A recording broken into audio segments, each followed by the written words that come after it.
Alright guys, it's thiCC back with another VR graffiti video in Kingspray. Today we are doing a nice kind of darker green for the background color. Gonna fill in all that blank space before we get started.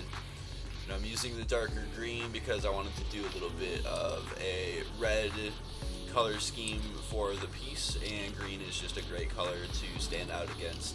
And I ended up actually going for a more dark and metallic green for the background. I don't know if the metallic really helped out with the overall like contrast of it, but I thought it looked nicer than just the straight up flat green color for the background. So now that we've got the background filled in, we're gonna do our first lines, and I chose to do these in, you know, a pink. It shines through, it's light, it's bright, it's nice for first lines.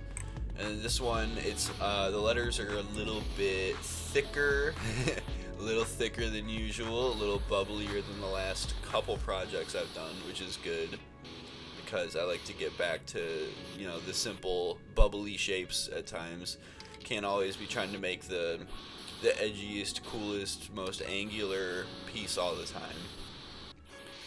There's the T, here comes the H. And you'll notice, you know, it never looks perfect right away, but I come back and modify the shapes after I get the lines down. This is just kind of like to figure out where everything's positioned on the wall. Went for the classic lowercase I with the butt as the dot. You know, the usual for me. Gotta have the butt. And then even the C's were pretty normal today. Just kind of nice, very rounded circular C's. And overall, a nice, easy, good piece to do today.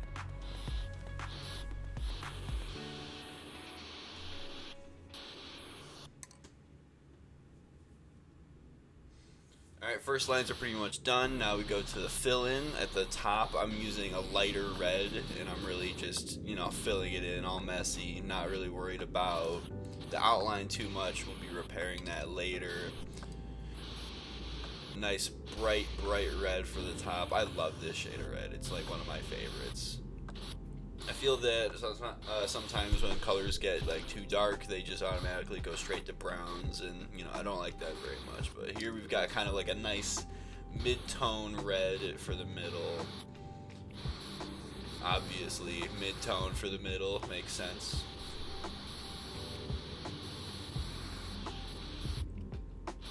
And then the bottom we've got a darker, rich red that will go right there. We'll blend those all up real nice with a bit of a color effect in a moment here.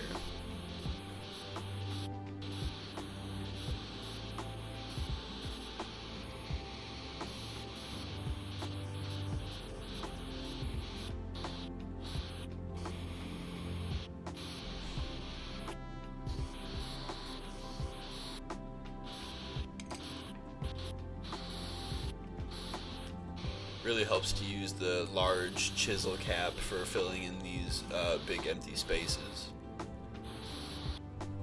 And then to actually like blend these colors together, what I'm kind of doing is, I guess, like streaking the color through the other sections. You know, the mid-tone into the light into the mid-tone into dark, and so on. And I kind of layer together these breakthroughs of color into the other sections to give the piece a little bit of texture.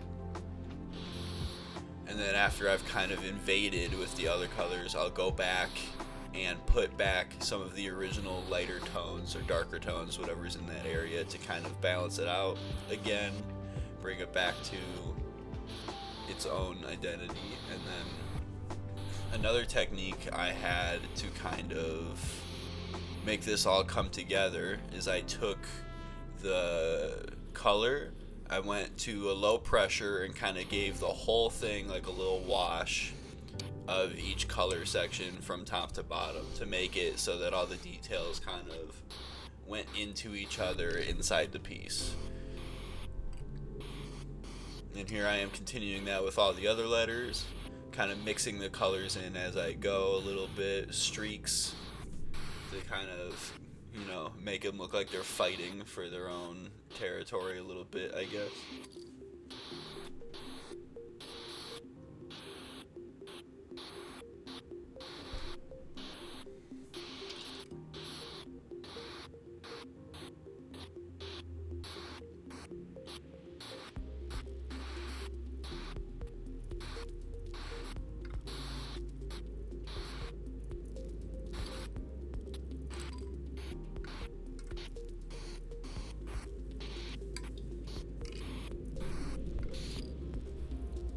Here I am applying that last layer of the very light coating of color so that all the layers kind of blend together a little bit better, a little more cohesive, nicer looking.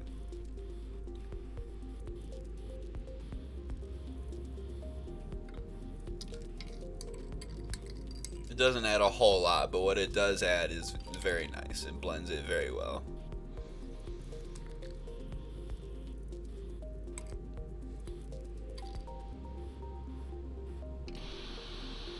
Now I'm kind of cleaning up all that overspray with the background color and kind of erasing my letters back into existence.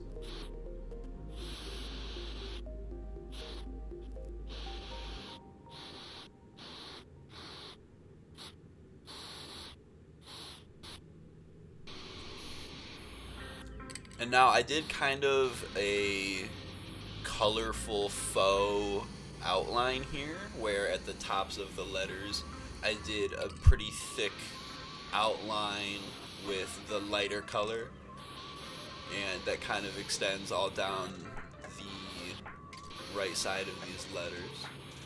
And on the bottom, on the other side, the shaded side, I'll add the darker, or I guess not the darkest, the middle tone as an outline for that those parts.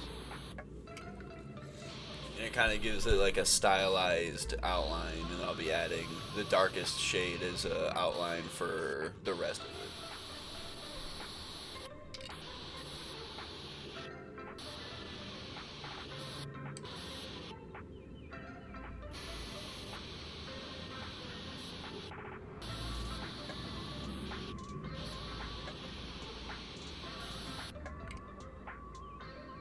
Alright, I kind of cleaned everything up a little bit, and here it is with the colored outlines and the edges kind of put back where they need to be. Now it's time to put in a little bit of a shadow, and today I didn't go for a very big shadow. I wasn't really in the mood for large shadow blocks. I kind of just made it, visible.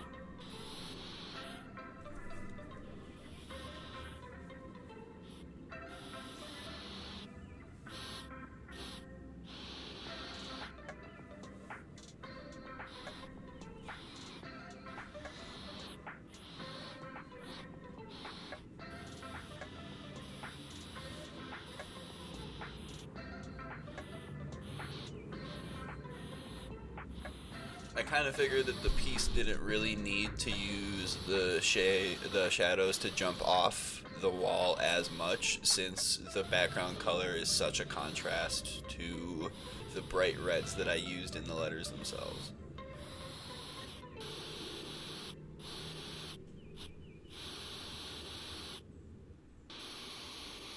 And then I wanted to add that darker red as a more defined outline to the whole letters.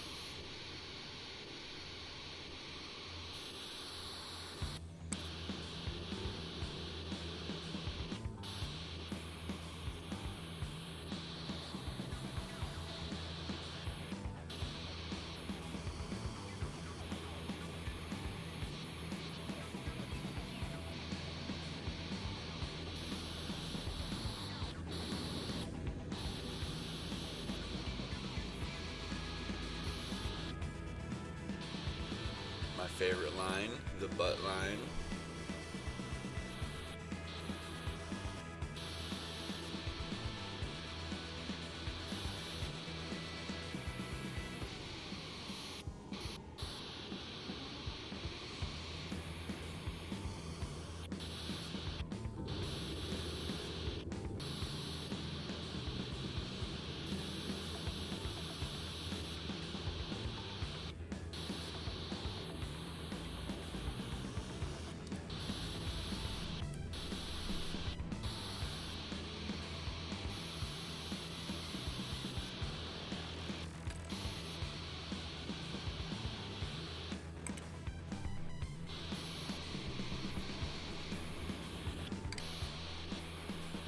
And I figured I'd add some lighter orange effects to the letters.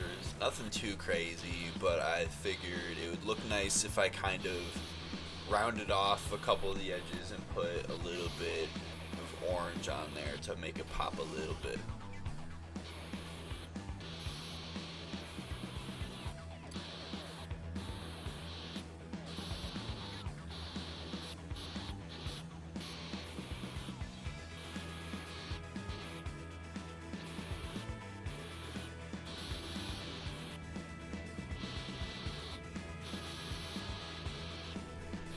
And then we knock that orange back down with the outline again, and it kind of makes this letter look a lot better without the orange protruding into the outline.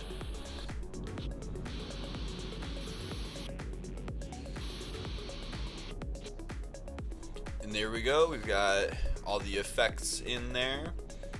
Not much else to do except to add some highlights to make it stand out just a little bit more. So we get some white. We put on a little bit of reflection, a little bit of highlight, so that way we can see where the light will come into this piece, and it really helps to make it stand out.